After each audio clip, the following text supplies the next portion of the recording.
So we got another business on the TikTok chopping block today. It seems like every other week we have a business that gets canceled for some reason. So a few days ago, CBC Gem, a Canadian television network, uploaded a video of a clip from their show Dragon's Den, which is basically the Canadian version of Shark Tank, and it went viral. It became one of their most popular videos on TikTok of this year, mainly because it caused a stir within the TikTok community. So why don't we just look at the clip so you know what I'm talking about. My name is Jessica. And my name is Sebastian.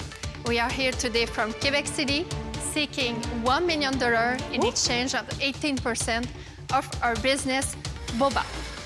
Boba? Dragon. You have probably heard about bubble tea. That trendy sugary drink you are queued up for and you are never quite sure about its content. Those days are over with Boba. Hang on. I'm quite sure about its content, but continue. Okay. Yeah. We have transformed this beloved beverage into a convenient and healthier, ready-to-drink experience. Raspberry and lime. Not bad. This is the popping boba. We sell it in convenience store to add to any drinks. This is my first time having bubble tea. You're missing out in life, man. I've never seen it like in this. I've seen People it. have tried to bottle it up. It's very difficult to maintain the flavor. Did you like this? I thought it was fine, but I'm concerned about this idea of disrupting or disturbing bubble tea because it's something that's very near. There can be new takes on things. Sure, but I'm looking at not everything has to be these two guys. traditional. No, but then there's also an issue of cultural appropriation. There's an issue of taking something that's very distinctly Asian in its identity and quote unquote making it better, which I have an issue with. So obviously the person that you saw, that is Simu Liu. He's a Canadian actor, emigrated to the United States at age 5, and he's best known for portraying Shang-Chi in the movie Shang-Chi, as well as being one of the Ken dolls in the movie Barbie. And a little fun fact about him, Simu Liu was an accountant. He graduated in the Ivy School of Business at Western, and he took a job at Deloitte for just a few months when he realized that that wasn't really his passion. So he started doing acting and all that. But he's very familiar with the business world, but now he is looking for a business to invest on. So he went on to the show Dragon's Den. So right off the bat, you can tell that these guys are looking at boba not as something that is originated in Taiwan and that it has a lot of cultural meaning to the Asian community, but that it's a trendy drink. It's something that people can't get their hands off of. That trendy sugary drink you are queued up for. They also mentioned that it's a very sugary drink, and wait till you see what they put on their website. So how much sugar is in Boba bubble tea? Each bottle of Boba bubble tea contains less than 15 grams of sugar, compared to 100 grams of sugar for an in-store beverage. I don't know where they're getting this number from, 100 grams. 100 grams is double the daily value of what we can consume as humans in terms of added sugar. First off, I've never seen a product that has gone close to 100 grams of sugar. And second of all, when it comes to bubble tea, you can always change the amount of sweetness that you want in it. Ideally, I think you can even get it without any sweetness if you really care about how much sugar you're drinking in bubble tea. I don't think many people care, to be honest. They're saying their key ingredients: high quality tea, fruit juice, and popping boba. Since day one, we're disturbing this $4 billion market with 3 simple ingredients: high quality tea, fruit juice, and our famous popping boba. Bro just described every boba in the market. I think the other investors, the Dragons, don't really have a grasp on how important boba is in a cultural level for the Asian community, especially the investor Manjit, which claims that not everything has to be traditional. I'm concerned about this idea of disrupting or disturbing bubble tea because it's something that's very There near. can be new takes on things. Sure, but I'm looking at not everything has to be these two guys. traditional. No, but then there's also an issue of cultural appropriation. And again, they're not taking any initiative to show the representation of boba and where it originated from.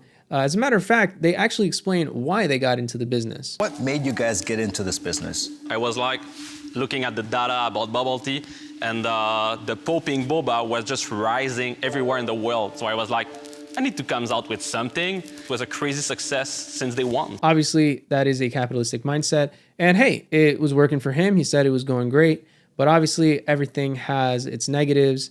And just because you can do it doesn't mean you should. And I think that is the case here when it comes to trying to profit off of something that's very significant in someone's culture. Clearly, you're doing very well.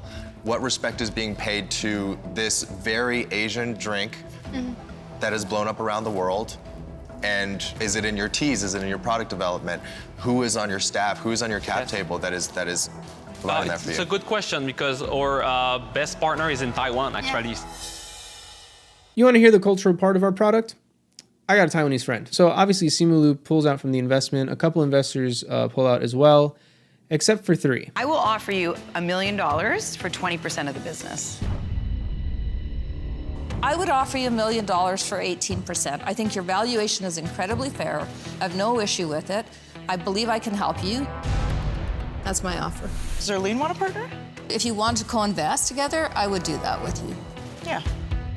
We would do $1 million for 18%. I think we will go with Manjit because of the distribution with the alcoholic and everything. I'm Thank you very so much. excited. Thank you. Oh, great product. Thank you so much. I believe in you from the moment one. Manjit's the one that gets the final blow, and she invests in the company. But boy, was that a bad idea. A lot of influencers and content creators have a thing to say about this company, and nobody's holding back. We just launched at Costco this year. I'm sorry, you just launched where? Costco.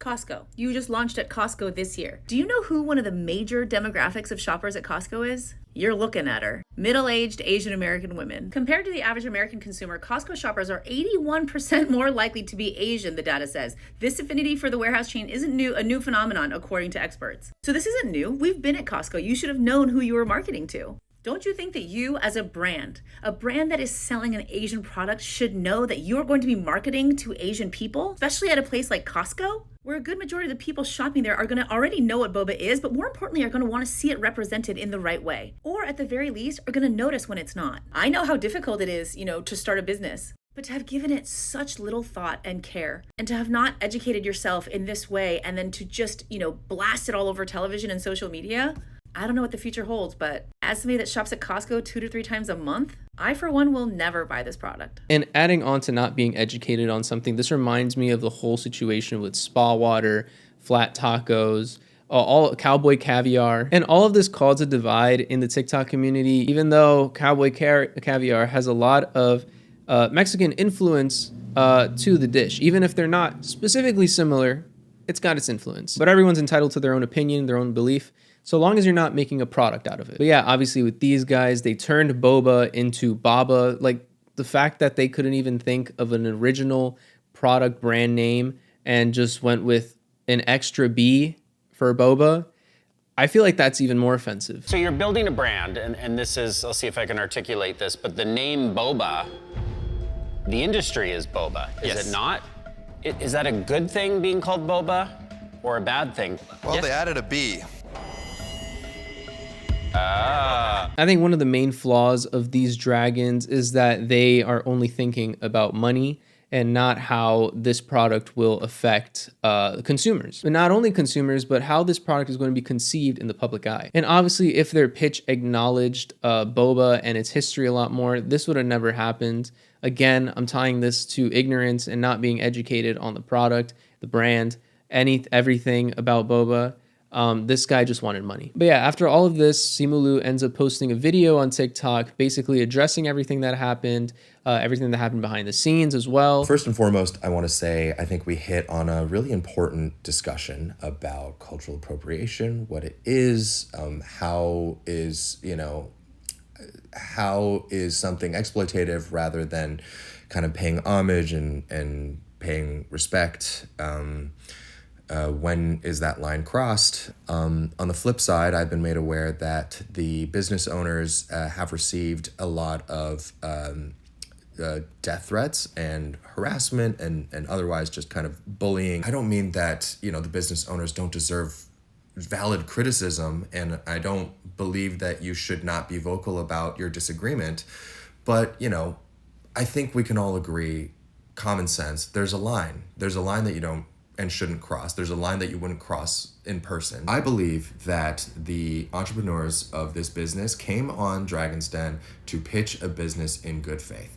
There were a lot of things with the pitch that I took issue with and I disagreed with, and as a result, I pulled out as a potential investor. And in terms of my fellow dragons, regardless of what they said or what they did or did not do while the camera was rolling, in the break room, everyone was all ears. Everyone was like, I want to hear more about what your perspective is. Let's have a conversation. And yeah, I really wish that that had been filmed, but that isn't the reality. And so, of course, the segment is what everyone has to go off of. Let's disagree with each other. Let's critique each other. Let's critique this idea of cultural appropriation. Let's talk about it. But what we're not going to do is threaten people's physical safety and make people feel unsafe and cause them trauma that, quite honestly, they don't deserve. So everybody that was invested in this story went into Manjit's posts expecting to see an apology video of her owning up to her mistakes,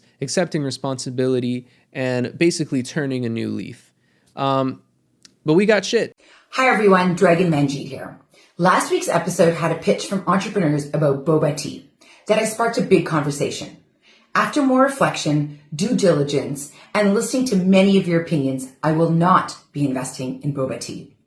Having said that, I had to turn off commenting on my platforms because it is never okay to send hate and death threats to the entrepreneurs.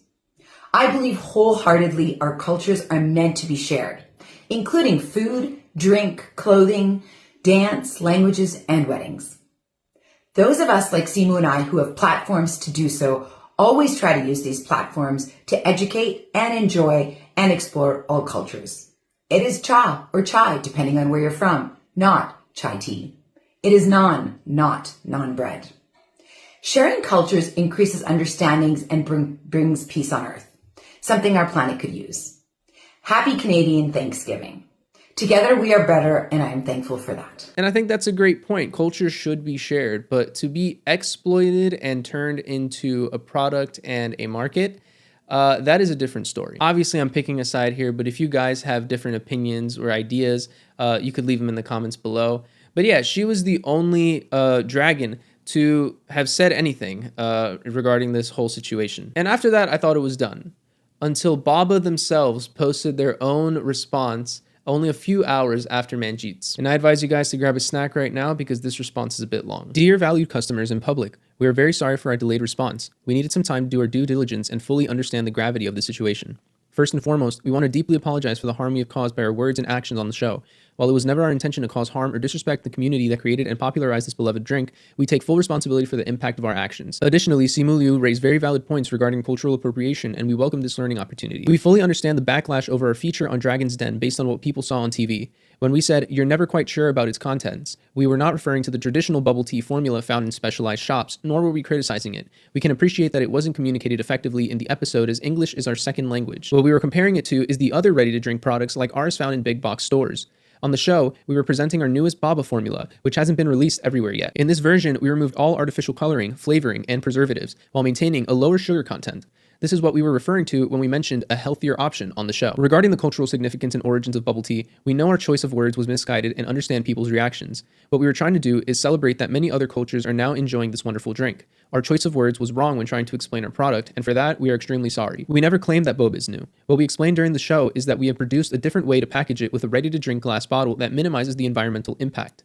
Our Taiwanese partners were heavily involved in the research and development of this product, which we believe helped us achieve such early success. At no point did we mean to insinuate that our Boba bubble tea is better than traditional bubble tea in any way. Despite our intentions, we take responsibility and are accountable for the impact that this has had. It is clear to us that we should have called upon the expertise of our Taiwanese partners to shape the ways in which we give credit to the cultural roots of bubble tea and ensure cultural integrity by properly acknowledging its origins in Taiwanese culture. We will reevaluate our branding, packaging, and marketing strategies to ensure that they reflect a respectful and accurate representation of our Taiwanese partnership and bubble tea's cultural roots. We will also commit to further learning about the impacts of cultural appropriation to ensure we are equipped with the skills to effectively work cross-culturally. We are confident that if we continue to engage in open dialogue with our partners, community leaders, and stakeholders, we will prevent this from happening again in the future.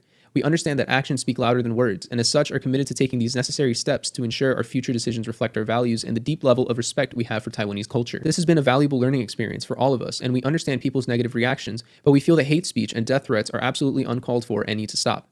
We truly hope that people give us a chance to set things right and show you that we can do better. So as we can see, they're trying to take that approach of this is all a misunderstanding, but obviously people are not buying this corporate apology, and they're even referencing back to things that they said in the video that totally contradicts the whole response in general. People went as far as to even analyze their gestures, saying how one of them rolled their eyes when Simu Liu was trying to say how offensive this was going to be. There's an issue of taking something that's very distinctly Asian in its identity and quote unquote making it better, which I have an issue with. But I want to hear the pitch before I formulate an opinion. And oh boy, so that's one way to start. Yeah, that's one way to start. A little heavy there. And there are a lot more points that people said. I'm just going to read a few. You literally said, and I quote, that trendy sugary drink you were queuing up for, and that you were never quite sure about its content. Those days are over with Boba.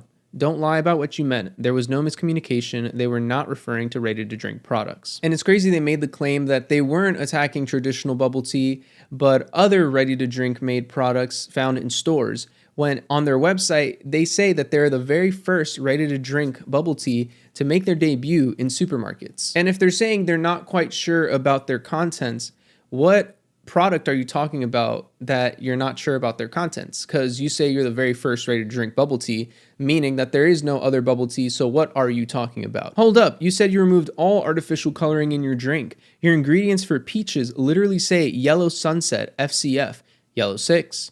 Ingredients for strawberries is Allure Red, Red 40. But they claim that they're using organic ingredients when one of the main ingredients for most of their red drinks and orangey drinks is Allure Red, which is basically Red 40. And on top of that, they have Yellow Sunset FCF, which is another word for Yellow 6. And those two food dyes have been linked to many health complications, including cancer, allergic reactions, DNA damage, different change in behavior, just a bunch of things. And we can go on and on dissecting this apology, but we're not going to do that. Basically, long story short, nobody was buying the apology, and the company is still under a lot of fire. But amidst all this chaos, there was a little bit of a happy ending. There was a small business that was acknowledged by Simu Liu on TikTok, where it was more of an authentic boba drink that had more representation. It wasn't just Simu who voiced concerns over the Canadian company's pitch. It didn't sit well with social media users either, and the backlash prompted Olivia to make her own video to talk about her Taiwanese and Chinese women-founded brand. When we were growing up, we couldn't find brands,